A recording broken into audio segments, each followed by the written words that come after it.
to another episode of the Margin Max Minute. As always, I'm glad that you've joined me today. Thank you. I want to take a minute to thank my editor extraordinaire, Nova Salvador. Thank you for your great work and looking forward to a great 2024. Let's get back to it. Today is the third installment of 10 cost reduction strategies that you can use regardless of what your business is. And frankly, a lot of these you can use even in your personal life. Today, we're going to talk about supply chain optimization. With this particular topic, there is a lot of overlap into some of the lean manufacturing principles that we covered in the first installment of this particular series on these 10 cost reduction strategies. So rather than repeat those, I'm going to take a little bit different approach to supply chain optimization. Again, remember, these are at a high level in the short version of the Margin Max Minute. We will not be doing a deep dive on any of these topics. If you want some more advice or you need some help, feel free to contact me at thefitprofessional1.com and just request a no-charge consultation. We'll get to work and we'll save you some money so you can improve your margins in 2024. The first technique I want to talk about, again, kind of a classic industrial engineering approach, and it has to do with process mapping. You can do so much good to your processes if you simply take the time to lay them out in some kind of visual schematic.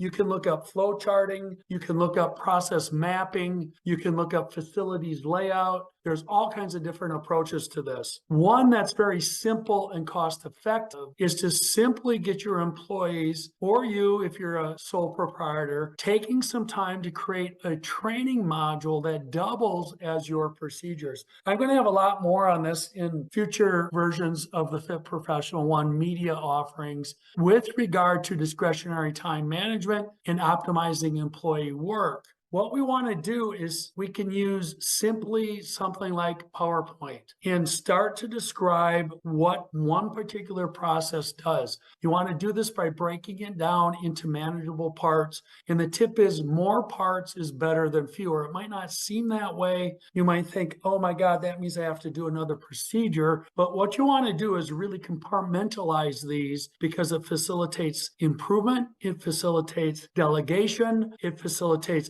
outsourcing, which are all ways that we can improve and lower our costs with process mapping. Moving on to another technique, it's simply the concept of networking. In an industry with professionals, go to the professional events and inquire about supply chain challenges and what those people are doing about them. You'll be surprised at what you can pick off, what you can learn, and frankly, some of the mistakes you can avoid by talking to other professionals that have taken some time to really dive into this and optimize their supply chain. Another one, which probably is obvious, but it's worth talking about, that is to go and approach your vendors. Sometimes these are negotiations, but I want to introduce you to a recent podcast that I did with Jeff Toole in Mastering the Complex Sale. I invite you to get the audio version and listen to the story told by a Shell Oil executive where the particular suppliers in the parent company at Shell take the time to really understand each other to a mutual benefit plan. So it might be actually problem solving and collaborating rather than pound the best possible buyout of your vendor. After all, your vendor's got to be profitable, especially if they're working for you, so that they can be there in the next